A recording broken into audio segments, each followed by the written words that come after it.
Orang tua Mbak Nur yang sedang tertidur lelap mendengar suara aneh dari dalam kamar anaknya. Seperti kayak ada orang ngamuk lah ya, memukul-mukul lemari. Orang tua dari Mbak Nur pun keluar dari kamarnya melihat ke dalam kamar Mbak Nur. Dia melihat di situ Mbak Nur sudah tergantung. Tubuh Mbak Nur ini tergantung dengan leher yang terkulai seperti ini, tangan lurus ke bawah, kaki lurus ke bawah, tapi sosok yang menggantung Mbak Nur ini nggak kelihatan. Jadi seolah-olah dia tuh ngambang di antara balkon atas rumah dengan lantai yang ada di kamar itu tuh, Mbak Nur tuh di tengah-tengah, ngambang.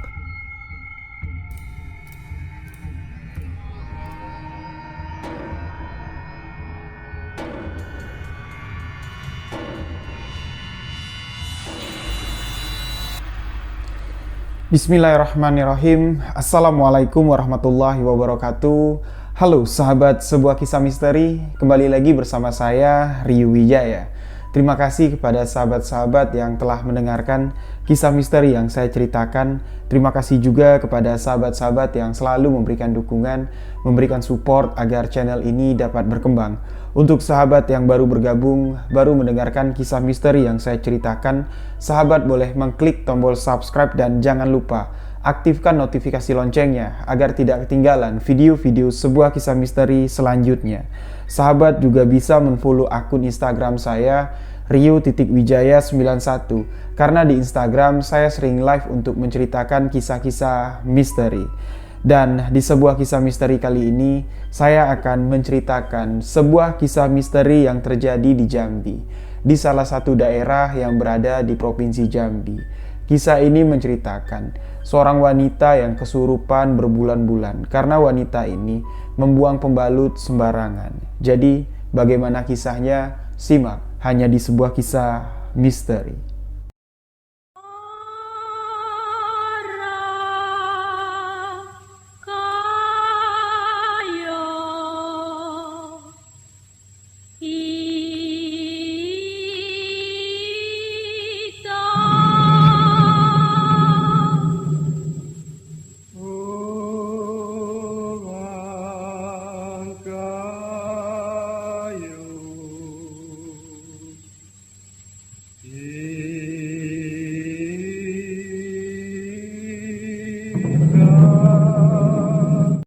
Kejadian ini terjadi di Jambi, kurang lebih tahun 2000 yang lalu, dialami oleh seorang wanita, kita sebut saja dengan nama Mbak Nur. Mbak Nur mengalami kesurupan berbulan-bulan, sosok gaib yang merasuki tubuh Mbak Nur ini nggak bisa diusir. Jadi sebabnya Mbak Nur ini bisa kesurupan sosok gaib itu karena kesalahan dari Mbak Nur sendiri. Ketika sore hari sebelum azan maghrib berkumandang, Mbak Nur ini pergi mandi ke kamar mandi. Dan setelah Mbak Nur mandi, setelah dia bersih-bersih, Mbak Nur ini dengan sengaja membuang softtek atau pembalut ya, karena beliau lagi datang bulan, sengaja membuang softtek ke arah semak-semak. Di belakang rumahnya ya, atau di belakang kamar mandinya itu ada kayak kebun, sengaja dibuang ke situ dan Mbak Nur langsung masuk ke rumah. Setelah Mbak Nur masuk ke rumah, setelah azan maghrib berkumandang, beliau mulai merasa aneh. Dia merasa badan itu gerah, panas sekali dia bilang, terus tengkuknya ini berat. Nah, seketika Mbak Nur sudah tidak bisa sadarkan diri lagi. Orang tua Mbak Nur panik lah ya, karena anak gadisnya yang berusia 18 tahun ini tiba-tiba pingsan, matanya jelit ke atas, badannya kejang-kejang. Jadi ketika Mbak Nur ini tidak sadarkan diri, orang tuanya itu mendengar kalau sosok yang merasuki tubuh Mbak Nur ini mulai ngoceh. Mulai ingin menyampaikan sesuatu tapi nggak ngerti ya bahasa yang digunakan sosok yang ada di dalam tubuh Mbak Nur ini, nggak ngerti dia ngomong apa ya, dia masih mengeracau, nggak bisa diartikan apa yang dikatakannya. Kedua orang tua Mbak Nur ini pun pergi memanggil ustadz. Nah, jadi Mbak Nur yang masih dalam keadaan kesurupan ini didatangilah oleh ustadz. Ustadz itu mulai melihat kondisi Mbak Nur. Dia mulai membacakan ayat-ayat suci Al-Quran, mencoba untuk menetralisir ya, atau mengusir sosok gaib yang tengah menguasai jiwa Mbak Nur. Tapi di sini, ketika ustadz itu baru mengucapkan Bismillahirrahmanirrahim, dia ingin membacakan surat An-Nas, Qul a'udzu birabbinas malikinas ilahinas min syarril waswasil khannas. Belum sampai surat An-Nas itu selesai dibacakan, sosok gaib yang ada di dalam tubuh Mbak Nur ini membacakan surat Yasin. Nah, jadi Pak Ustadz ini terus ya membacakan surat An-Nas, membacakan surat Al-Falaq, membacakan surat Al-Ikhlas. Diulang-ulang karena memang ketika sosok gaib ya atau ada orang yang kesurupan, pertama itu ayat ruqyah yang harus kita baca itu sebelum kita membacakan ayat-ayat yang lain. Ya, lebih baik kita memulai dengan bismillah dan membacakan 3 kul, surat Al-Falaq, Al-Ikhlas dan An-Nas. Dibaca berulang kali. Tapi di sini ya, Ustadz itu terus membacakan 3 surat tersebut, tapi sosok gaib yang ada di dalam tubuh Mbak Nur ini terus membacakan surat Yasin sampai selesai. Ketika sosok itu selesai membaca surat Yasin, dia ketawa. Ketawa seolah-olah menantang Ustadz yang ada di hadapannya. Lalu Ustadz ini mengucapkan salam, Assalamualaikum. Sosok itu sama sekali nggak mau menjawab. Ustadz itu lagi-lagi mengucapkan salam, Assalamualaikum ya khodam gaib, ya ahlil jin yang ada di tubuh anak ini. Siapa kamu? Kenapa kamu merasuki jiwa ini? Sosok itu ketawa menantang Pak Ustadz. Silakan antum bacakan ayat suci Al-Quran. Aku ingin mendengarkan kamu membacakan ayat suci Al-Quran. Nah, di sini Pak Ustadz yang ditantang seperti itu tuh dia malu dengan sosok jin yang ada di hadapannya. Karena dia tahu sosok jin yang ada di dalam tubuh Mbak Nur ini, sosok jin yang merasuki tubuh Mbak Nur ini adalah jin muslim. Pasti penyebab jin ini masuk ke tubuh Mbak Nur ini bukan karena santet. Si Ustadz ini sudah terbayang, si Nur ini pasti melakukan kesalahan sampai-sampai jin ini, ya, jin muslim ini masuk ke dalam tubuh Mbak Nur.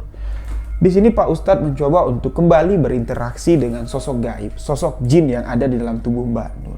Pak Ustadz bertanya, apa salah anak ini sampai-sampai kamu mengganggunya? Sosok itu cuma ketawa terbahak-bahak kembali menantang Pak Ustadz. Sosok itu kembali membacakan surat Ar-Rahman. Nah, ketika sosok gaib yang ada di dalam tubuh Mbak Nur ini membacakan surat Ar-Rahman, Pak Ustadz ini mulai mundur. Ya, dia mengatakan kepada kedua orang tua Mbak Nur, mohon maaf Pak, mohon maaf Bu. Ya, kalau Bapak meminta saya untuk mengusir sosok gaib yang ada di dalam tubuh Nur, saya angkat tangan. Saya mohon pamit, saya mohon izin pulang. Ketika Pak Ustadz pulang, sosok gaib yang ada dalam tubuh Mbak Nur pun tiba-tiba menghilang. Mbak Nur bisa sadar. Ya. Dia bisa sadar dan kedua orang tua Mbak Nur ini bertanya kepada anaknya. Nah, apa yang kamu lakukan? Kok bisa-bisa kamu kesurupan? Nur nggak tahu, Mak. Tadi Nur ya sebelum maghrib, Nur memang mandi.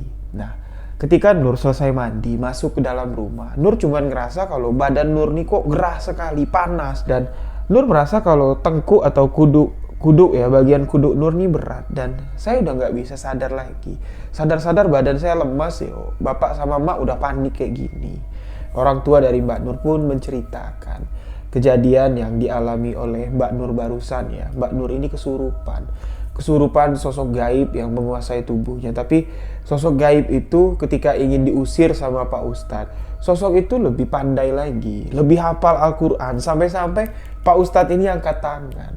Nah, kedua orang tua Mbak Nur bertanya, sebenarnya tadi ketika kamu mandi, apa yang kamu lakukan sampai-sampai kamu kesurupan kayak gini? Nah, di sini Mbak Nur baru ingat ya, dia baru mengingat kalau setelah dia mandi, dia dengan sengaja membuang pembalutnya ke arah kebun di belakang kamar mandi. Disinilah bapak dari Mbak Nur ini marah besar. Kamu sudah Bapak peringatkan berkali-kali, Nur.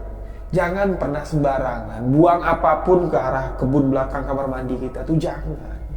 Karena kamu gak tahu, Nak.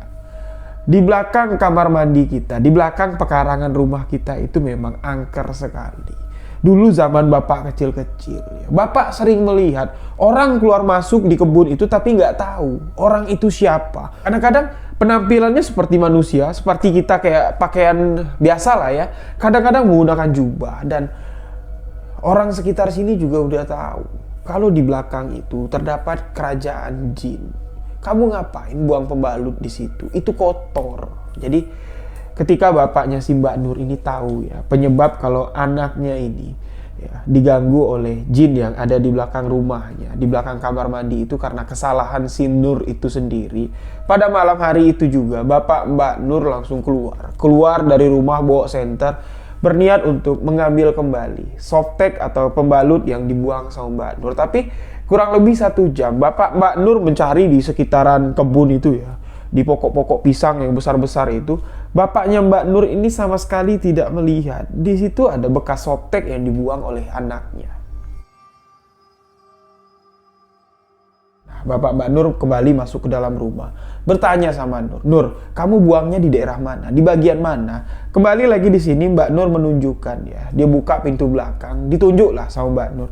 "Tadi aku buang di situ, Pak. Bapak sudah ngecek ke sana, nah. Tapi barang yang kamu buang, pembalut yang kamu buang itu udah nggak ada lagi." Jadi kedua orang tua Mbak Nur ini panik lah. Takutnya nanti sosok gaib atau sosok jin itu kembali merasuki jiwa anaknya lagi. Mbak Nur ini kesurupan lagi. Tapi alhamdulillah pada malam itu Mbak Nur ini bisa tidur dengan nyenyak. Tidak ada kejadian-kejadian aneh ya yang dialami oleh Mbak Nur. Tapi keesokan harinya ketika sore, ketika Mbak Nur baru selesai mandi, di jam yang sama, lagi-lagi Mbak Nur ini kesurupan. Sore hari itu Mbak Nur ini kesurupannya itu ngeri sekali lah ya. Badannya keras. Dia seolah-olah seperti ya, melihat orang tuh ya. Melihat kedua orang tua Mbak Nur tuh ingin diterkam sama dia. Seolah-olah sosok yang ada di dalam tubuh Mbak Nur ya, sosok yang merasukin tubuhnya itu bukan sosok yang baik lagi. Sudah berubah menjadi sosok yang jahat. Nah, ketika Mbak Nur kesurupan, dia seolah-olah mengambil ancang-ancang ya, ingin menerkam orang yang ada di hadapannya. Bapak dari si Mbak Nur ini mulai membacakan bismillah, mulai membacakan Al-Fatihah. Tapi sosok yang merasuki jiwa anaknya ini malah ketawa. Sama sekali dia nggak gentar dengan bacaan ayat-ayat suci Al-Quran. Di sini Mbak Nur tingkahnya itu aneh sekali. Tiba-tiba sosok itu menggeram seperti ingin menerkam orang yang ada di hadapannya. Tiba-tiba sosok itu menjadi seperti pemalu. Menutup wajahnya sambil menangis dan Mbak Nur kembali sadar. Jadi orang tua dari Mbak Nur ini sudah khawatir sekali ya. Karena kemarin sore sosok yang masuk ke dalam jiwa anaknya itu ya, membacakan ayat-ayat suci Al-Quran. Tapi kali ini di sore hari itu sosok itu malah menantang, seolah-olah benci sekali lah, marah dengan orang yang ada di rumah tersebut. Mbak Nur ini kan kesurupannya sebelum maghrib. Setelah maghrib sosok itu keluar dari tubuh Mbak Nur di jam 12 malam, memasuki dini hari. Orang tua Mbak Nur yang sedang tertidur lelap mendengar suara aneh dari dalam kamar anaknya. Seperti kayak ada orang ngamuk lah ya, memukul-mukul lemari. Orang tua dari Mbak Nur pun keluar dari kamarnya melihat ke dalam kamar Mbak Nur.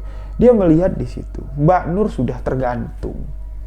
Tubuh Mbak Nur ini tergantung dengan leher yang terkulai seperti ini, tangan lurus ke bawah, kaki lurus ke bawah. Tapi sosok yang menggantung Mbak Nur ini nggak kelihatan. Jadi seolah-olah dia tuh ngambang di antara balkon atas rumah dengan lantai yang ada di kamar itu tuh.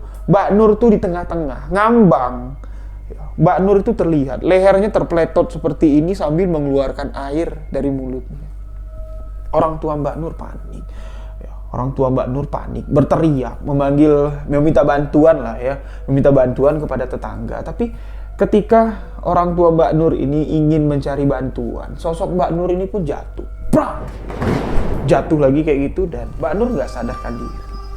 Nah, dari mulai kejadian pada malam itulah perilaku dari Mbak Nur ini udah nggak beres lagi lah. Seperti setengah dari jiwa Mbak Nur ini udah kosong. Dia lebih banyak ngelamun. Kadang-kadang Mbak Nur ini nangis. Kadang dia duduk di depan jendelanya sambil nyisir rambut tuh sambil nyanyi, ya, sambil bersenandung lah. Tapi ketika ditegur sama kedua orang tuanya, sorot mata dari Mbak Nur ini seolah-olah marah, seolah-olah menantang, dengan tatapan tajam, menatap orang yang menegurnya. Mbak Nur sama sekali nggak mau berkomunikasi dengan keluarganya.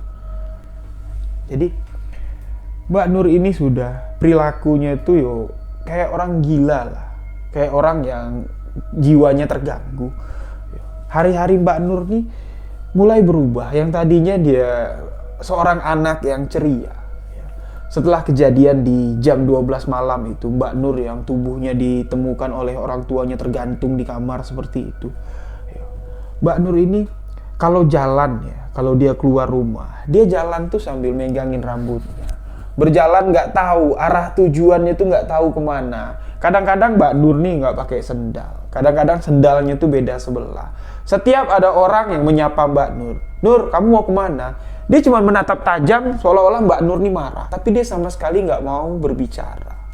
Jadi Mbak Nur tuh habis natap orang itu dia kembali jalan. Asik lah dia, megangin rambutnya, berjalan. Kadang-kadang Mbak Nur ini sampai tengah malam tuh nggak pulang. Heboh lah, keluarganya cari Mbak Nur. Di kampung itu dicari muter-muter, Mbak Nur nggak ketemu. Tahu-tahu Mbak Nur ini diketemukan, di desanya itu ada jembatan. Nah, Mbak Nur itu berdiri di tengah-tengah jembatan. Orang takut gini loh, Mbak Nur ini bunuh diri. Nah, jadi apa yang dialami oleh Mbak Nur ini sudah berjalan kurang lebih 3 minggu. Dia seperti orang gila. Tapi di minggu keempat, sikap Mbak Nur ini berubah. Malah dia nggak hobi jalan-jalan lagi ya. Dia di rumah saja, tapi kelakuan Mbak Nur ini sangat anarkis sekali. Ketika ibunya mengantarkan makanan. Makanan itu sama sekali nggak mau dimakan sama Mbak Nur. Gelas dilempar. Dah! Nasi itu diaurin. Terus ngamuk terus. Jiwanya tuh kayak orang emosi lah. Setiap ditegur sama bapaknya, setiap ada orang yang masuk ke dalam kamarnya, Mbak Nur nih ngamuk, ngoceh-ngoceh nggak karuan. Nah, karena sikap Mbak Nur ini dianggap berbahaya lah ya, takut kalau dia keluar, dia ngamuk sama tetangga keluar. Ayah dari Mbak Nur terpaksa untuk mengunci anaknya di dalam kamar. Mbak Nur dikurung.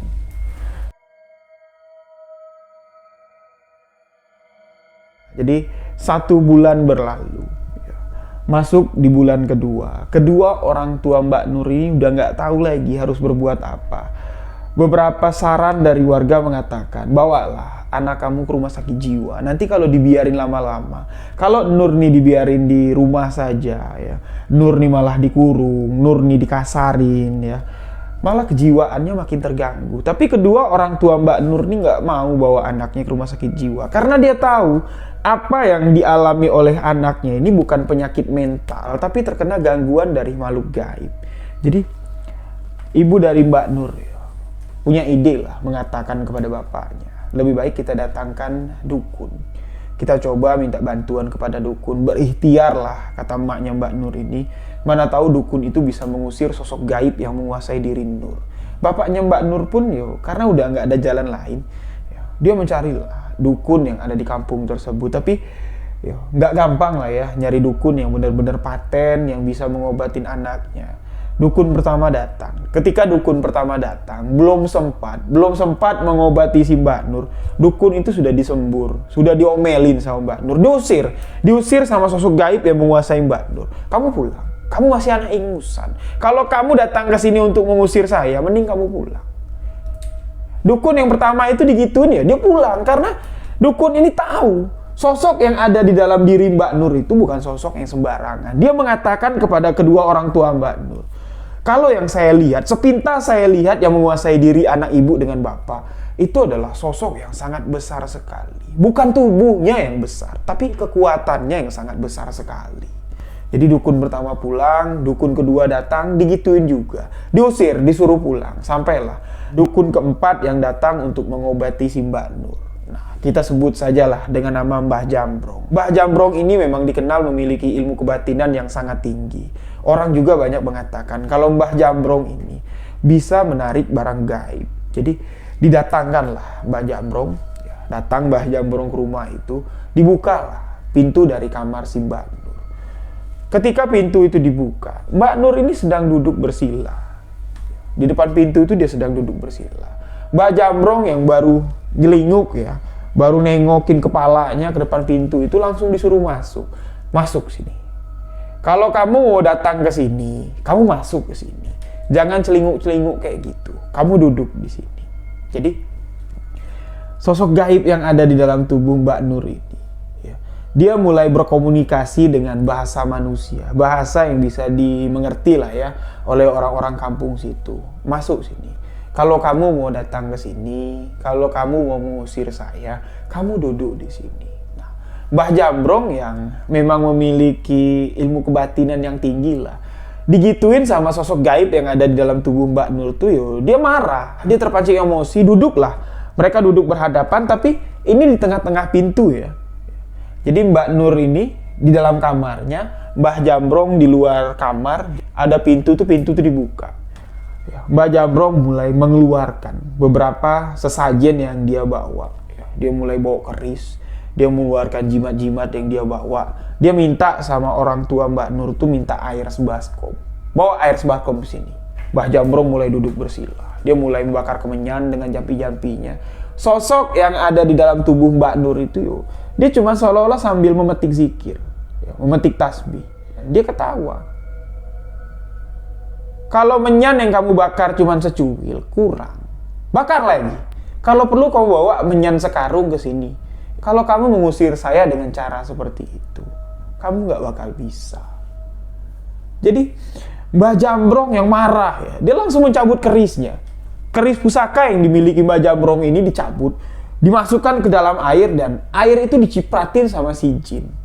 Ya, jin itu ketawa. Kalau kamu mau mandi, kamu bawa gayung, kamu mandiin aku sekarang. Kalau kamu nyipratin air seperti itu tuh nggak mempan. Nah, jadi Mbah Jamrong yang udah nggak tahu lagi dia harus melakukan apa, mulai Mbah Jamrong membaca-baca mantra. Ketika Mbah Jamrong ini sedang membaca mantra, sosok yang menguasai diri Mbak Nur ini berdiri.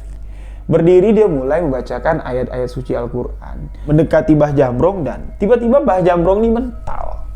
Dari tempat Mbah Jamrong bersila, dia sedang baca-baca mantranya ya, sedang musuk. Sosok itu berjalan mendekati Mbah Jamrong, malah Mbah Jamrong ini yang mental. Jadi orang yang ada di rumah itu tuh bingung. Sebenarnya yang sakti itu Mbah Jamrong ini atau sosok gaib yang ada di dalam tubuh si Nur. Kok malah si Mbah Jamrong yang mental.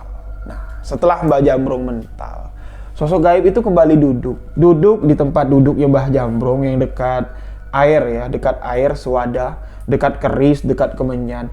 Sosok gaib itu megang bara api untuk bakar kemenyan itu dipegang sama dia, diramas sama dia, dimatikannya.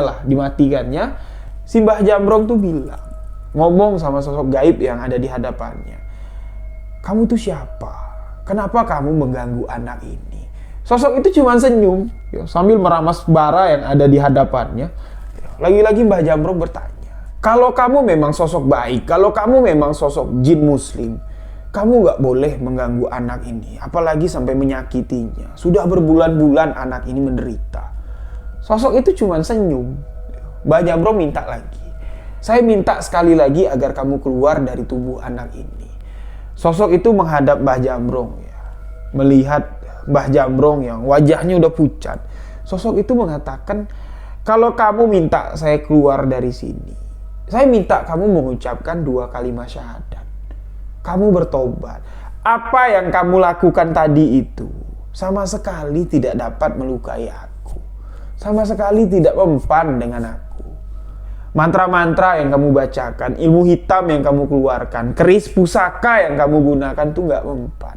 Tidak mempan untuk mengusir aku. Kalau kamu minta aku pergi dari tubuh anak ini, aku minta kamu untuk tobat. Aku minta kamu untuk mengucapkan 2 kalimat syahadat. Jadi Mbah Jamrong tuh bingung loh, kok malah aku yang diceramahin.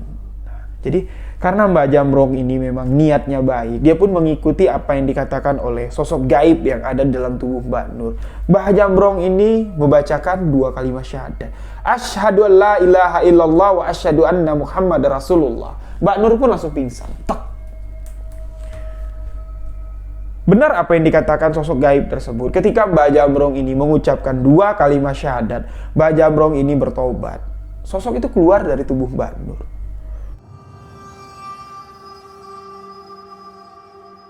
Setelah sosok itu keluar dari tubuh Mbak Nur, Mbah Jamrong pun mengingatkan kepada keluarga dari Mbak Nur apa yang terjadi di rumah ini, apa yang dialami Nur, apa yang kalian lihat tadi itu ya memang inilah sebenarnya kekuasaan yang Allah berikan.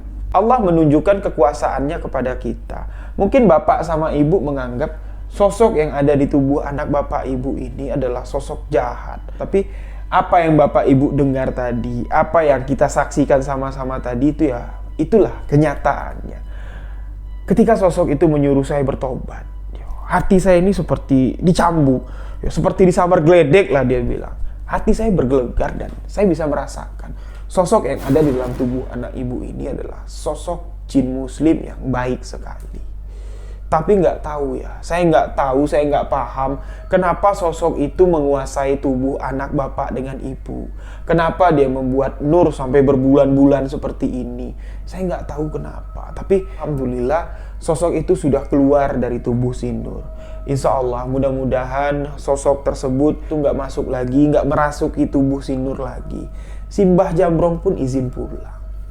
Jadi hari itu adalah hari yang agak aneh lah, yang seharusnya Mbah Jambrong ini bisa menyembuhkan Mbak Nur, bisa mengusir sosok jin yang ada di tubuh Mbak Nur ini dengan kekuatan gaib yang dia miliki. Tapi sebaliknya, Mbah Jambrong ini mental. Malah Mbah Jambrong ini disuruh membacakan 2 kalimat syahadat dan diminta bertobat. Karena apa yang dilakukan Mbah Jambrong ini sudah musyrik dan syirik. Setelah hari itu si Mbak Nur sadar ya. Dia bisa mengingat ibunya, dia bisa mengingat ayahnya. Hari itu dia mengatakan tubuhnya lelah sekali. Lelah sekali, Mak. Nur mau istirahat, Nur mau tidur. Nah, jadi orang tua dari Mbak Nur ini nyuruh, mendingan kamu mandi dulu lah, nak. Kamu mandi, karena kamu itu ya udah lama sekali nggak mandi. Jadi Mbak Nur mandi, ya, dia bersih-bersih lah, dia bersih-bersih. Bapaknya Mbak Nur ini nyuruh anaknya untuk ambil wudhu. Jadi sebelum tidur, kamu wudhu dulu, yo. Jadi bapaknya si Mbak Nur ini bilang, lebih baik nak, sebelum kamu tidur, kamu sholat dulu lah. Kamu ambil wudhu, kamu sholat dulu. Dan Mbak Nur pun ngambil wudhu lah. Ngambil wudhu, Mbak Nur sholat. Tapi ketika Mbak Nur nih sholat, ya, karena orang tuanya ada di luar kamar, Mbak Nur sholat di dalam kamar. Ayah dari Mbak Nur nih dengar, loh kok Nur ini sholat tapi kok bacaannya tuh lantang sekali. Suara yang terdengar membaca ayat suci Al-Quran ketika Mbak Nur ini sholat pun suaranya itu beda. Seperti suara itu dikembarin lah ya. Suara itu bergema. Lantas kedua orang tua Mbak Nur pun ngintip lah ya. Buka pintu pelan-pelan, ngintip. Ketika kedua orang tua Mbak Nur ini ngintip, melihat anaknya yang sedang sholat, mereka melihat kalau yang sholat itu bukan tubuh Mbak Nur, melainkan itu adalah sosok yang sangat gagah sekali. Sosok itu menggunakan sorban, ya, menggunakan pakaian gamis. Tingginya itu ya, itu hampir nyentuh ke atas dek kamar si Mbak Nur. Sosok itu sholat sambil membaca ayat-ayat suci Al-Quran dengan lantang dan bacaan itu enak sekali didengar. Jadi kedua orang tua Mbak Nur pun memperhatikan sosok itu sholat, mengangkat takbir, ruku, sujud, sampai sosok itu mengucapkan salam, Assalamualaikum warahmatullah, Assalamualaikum warahmatullah. Jadi setelah dia mengucapkan salam, sosok itu menoleh ke arah pintu yang mana di situ ada bapak sama emaknya si Mbak Nur. Sosok itu senyum dan tiba-tiba menghilang. Menghilang, jadi yang dilihat kembali oleh bapak sama ibu Mbak Nur itu adalah wujud anaknya yang sedang sholat ya, baru selesai mengucapkan salam. Jadi kedua orang tua Mbak Nur pun nutup pintu. Mereka ini bingung, Bu, ya, sebenarnya apa yang terjadi dengan anak kita? Bapaknya nih ya sampai nggak habis pikir lagi lah, karena Mbak Nur ini kadang-kadang dia baik. Tapi kalau datang harinya nanti, kalau datang jam-jamnya nanti, dia kesurupan lagi. Setelah hari itu, si Mbak Nur ini terlihat normal ya. Dia nggak marah-marah, dia bisa mengingat ibu bapaknya.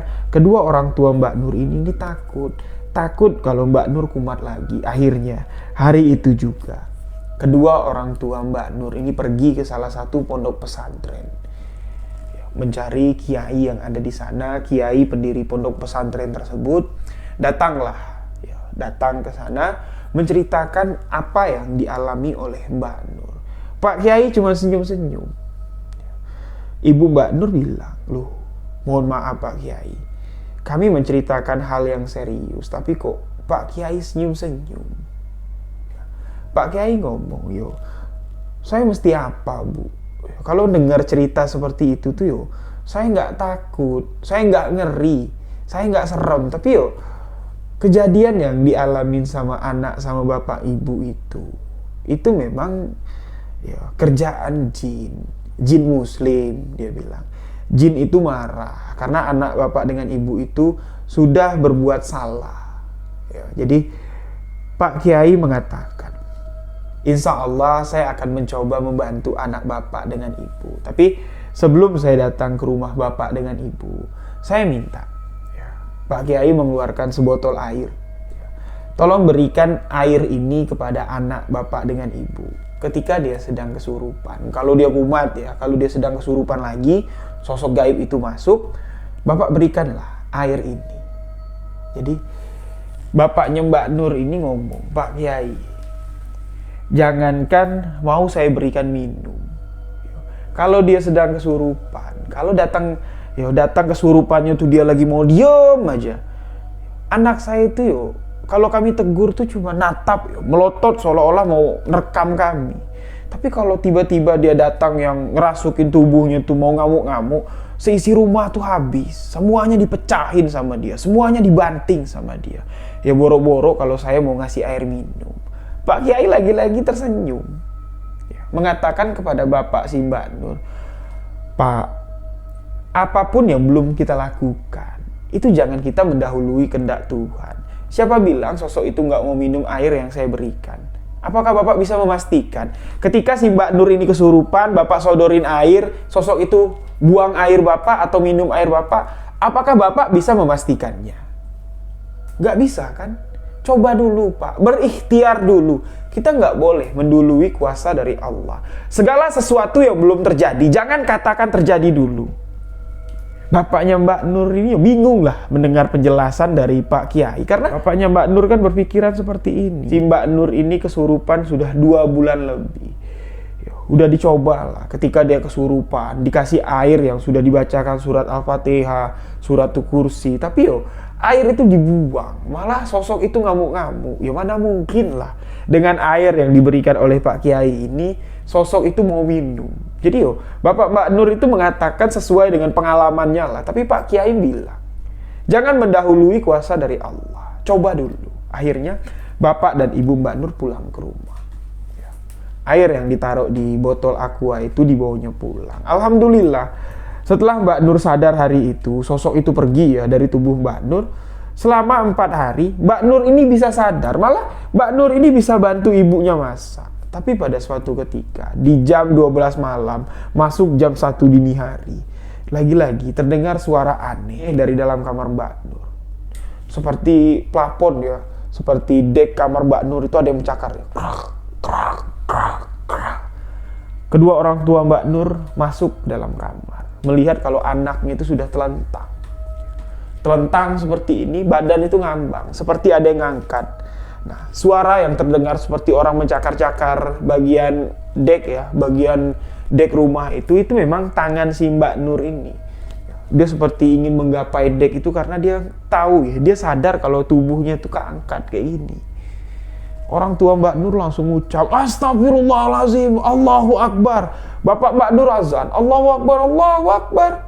Ya, karena kalau kita melihat sosok jin tengah mengganggu manusia ya, kalau kita azanin, sosok itu biasanya kabur. Tapi sosok ini sama sekali nggak kabur. Sampai azan selesai dikumandangkan, sosok itu masih mengangkat tubuh Mbak Nur ini. Tangan Mbak Nur terus menggapai plafon rumah itu dan kurang lebih sekitar 15 menit lah. Mbak Nur ngambang, tiba-tiba jatuh. Jatuh di atas kasurnya. Di sini mulai Mbak Nur nggak sadarkan diri. Dia mulai menggoyangkan kepalanya seperti ini. Matanya udah ngelihat ke atas. Dia mulai duduk. Dia mulai menggeracau. Dia mulai nggak sadarkan diri. Di sini ibu dari Mbak Nur ini ingat pesan dari Pak Kiai. Pak, ambil air, Pak, ambil air. Air apa, Bu? Air yang dikasih sama Pak Kiai. Nah, jadi bapaknya Mbak Nur langsung lah ya ngambil air yang diberikan oleh Pak Kiai. Dibuka lah. Jadi bapaknya Mbak Nur ini ngetes apa yang dikatakan oleh Pak Kiai. Ketika sosok itu ngeracau ya, ngomong nggak karuan dengan tangan seperti ingin menerkam, bola matanya itu putih semua ke atas. Nah, jadi bapaknya Mbak Nur ini nyodorin air tersebut. Nih, minum, titipan dari Pak Kiai. Nah, sosok itu menoleh ke hadapan bapaknya si Mbak Nur yang menyodorkan air ya, yang dalam botol aqua. Sosok itu ngambil botol aqua itu dan diminum. seketika setelah diminum, sosok Mbak Nur yang kesurupan, yang ngamuk-ngamuk ini ya, yang matanya udah putihnya udah ke atas semua, tangannya udah keras seperti ini, tiba-tiba lemah. Tiba-tiba lemah dan mulai bisa diajak berkomunikasi. Tapi sosok yang berkomunikasi pada malam itu tuh bukan jiwanya si Mbak Nur, melainkan itu adalah sosok gaib. Sosok gaib yang merasuki tubuh Mbak Nur. Disinilah baru sosok itu mau diajak berkomunikasi. Bapaknya Mbak Nur disuruh duduk. Bapak sama ibu duduk. Sosok itu pun duduk. Duduk bersila di hadapan bapak dengan ibu Mbak Nur. Bapak Mbak Nur mengucapkan salam. Assalamualaikum ya khodam gaib, ya ahlil jin. Sosok gaib itu pun menjawab salam bapak dari si Mbak Nur. Bapak Mbak Nur bertanya, kenapa kamu mengganggu anak saya? Saya minta sama kamu, saya mohon sama kamu, keluarlah. Demi Allah saya meminta. Kamu keluar dari jasad anak saya. Anak saya tersiksa. Nah, sosok itu menangis. Sosok yang di hadapan bapaknya si Mbak Nur ini, ya, sosok gaib yang merasuki tubuh Mbak Nur ini menangis. Air matanya keluar, menangis terseduh-seduh. Dia mulai beristighfar. Astagfirullahaladzim, astagfirullahaladzim, astagfirullahaladzim. Sosok itu membuka matanya, meminta maaf kepada bapak Mbak Nur, kepada ibu Mbak Nur. Kalau saya sudah meresahkan bapak dengan ibu, kalau saya sudah merepotkan bapak dengan ibu, dan saya sudah mengganggu jiwa anak bapak dengan ibu, ampun maaf. Demi Allah saya meminta maaf. Bapaknya Mbak Nur pun menjawab, Alhamdulillah, kalau kamu sadar, kalau kamu ingin melepaskan diri kamu dari anak kami, kami sangat berterima kasih sekali kepada kamu. Sosok jin itu menjawab, jangan berterima kasih kepada saya. Berterima kasihlah kepada Allah. Allah yang membukakan jalan ini. Barulah di sini sosok jin itu bercerita kepada bapaknya si Mbak Nur. Kenapa dia sampai tega mengganggu Mbak Nur. Jadi ketika itu pada sore hari ya, Mbak Nur ini kan mandi sebelum maghrib. Ya. Ketika Mbak Nur sudah mandi, pembalut yang dibuang sama Mbak Nur ini kan kotor, najis ya. Jadi Mbak Nur ini buang pembalut itu ke arah kebun yang ada di belakang kamar mandi. Sosok jin ini mengatakan, dia lewat di kebun itu dan jubahnya itu terkena lemparan dari pembalut yang dibuang sama Mbak Nur. Sedangkan sosok jin itu tengah berjalan menuju masjid untuk sholat berjamaah. Dia marah karena Mbak Nur membuang pembalut sembarangan, mengotori jubahnya. Dia telat sekali untuk sholat berjamaah. Dia mengatakan, sekali saja saya telat melakukan sholat berjamaah, itu merupakan dosa besar bagi saya. Itu merupakan kesalahan yang besar sekali bagi saya. Saya rugi. Saya sangat rugi karena kelakuan anak bapak dengan ibu. Jadi di sini sosok itu marah. Melampiaskan kemarahannya mengganggu Mbak Nur. Nah, jadi apa yang dialami oleh Mbak Nur ini sedikit bisa kita ambil pelajaran. Jangan pernah sekalipun, jangan pernah sesekali membuang barang sembarangan. Apalagi barang itu, mohon maaf sebelumnya ya, barang itu mengandung najis. Seperti softtek yang ada darah haidnya. Jika terkena tubuh atau pakaian, ya orang yang terkena itu udah nggak sah lagi kalau dibawa sholat. Jadi sosok itu marah kepada Mbak Nur.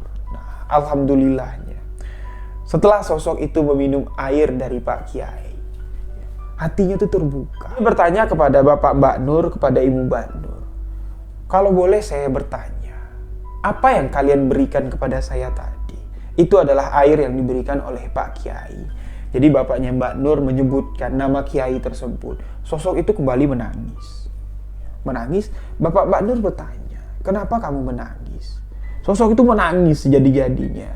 Dia mengatakan, demi Allah saya meminta maaf. Sampaikan maaf saya kepada Pak Kiai. Lalu sosok itu pun menghilang. Semenjak hari itu Mbak Nur sudah tidak pernah kesurupan lagi. Beliau bisa menjalankan aktivitasnya dengan normal. Mbak Nur hidup dengan normal. Tapi di sini Mbak Nur mendapat pelajaran yang sangat luar biasa sekali.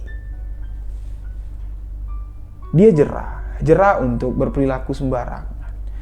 Jadi sebenarnya yang menjadi tanda tanya besar di cerita ini, sebenarnya sosok Pak Kiai ini siapa? Kok Pak Kiai ini begitu hebat ya, dengan sebotol air ya, seteguk air, Pak Kiai bisa menyelesaikan permasalahan yang berbulan-bulan dialami oleh Mbak Nur. Sudah banyak ustadz sudah datang ya, dukun sudah datang untuk mengobati Mbak Nur, tapi semuanya mental. Kok yo tiba-tiba Pak Kiai ini cuma dengan sebotol air yang diberikannya, sosok jin itu bisa menangis dengan pilu, seolah-olah dia sadar apa yang dilakukan oleh jin yang merasuki jiwa Mbak Nur ini itu telah melakukan sebuah kesalahan yang sangat fatal. Jadi sosok Pak Kiai ini adalah salah satu pendiri pondok pesantren yang ada di Provinsi Jambi, di salah satu kabupaten di Provinsi Jambi. Beliau memang memiliki ilmu tarekat, beliau memiliki ilmu kebatinan yang sangat luar biasa sekali.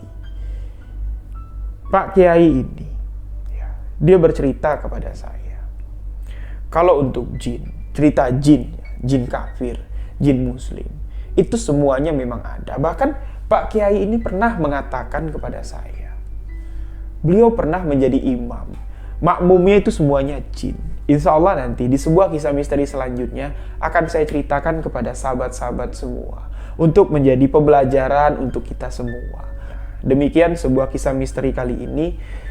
Terima kasih untuk sahabat-sahabat yang selalu mendengarkan sebuah kisah misteri yang saya ceritakan. Semoga kisah dari Mbak Nur ini bisa sedikit kita ambil hikmah, kita jadikan pelajaran bahwa jangan sembarangan untuk membuang sampah, jangan sembarangan untuk berperilaku lah. Apalagi udah waktu-waktu maghrib, waktu-waktu sore hari itu memang sangat rentan sekali, karena memang perpindahan alam ya, pertukaran alam ketika matahari terbenam. Dimensi ini seolah-olah menyatu. Dunia gaib dengan dunia manusia ini seolah-olah menyatu. Jadi jagalah sikap kita agar kita terhindar dari sesuatu hal yang buruk. Jangan lupa selalu berdoa, meminta perlindungan kepada Allah Subhanahu wa Ta'ala, agar kita semua selalu dalam lindungannya, diberikan keselamatan, kesehatan, dan murah rezeki. Amin, amin ya robbal alamin. Saya Rio Wijaya mengucapkan wabillahi taufik wal hidayah. Wassalamualaikum warahmatullahi wabarakatuh.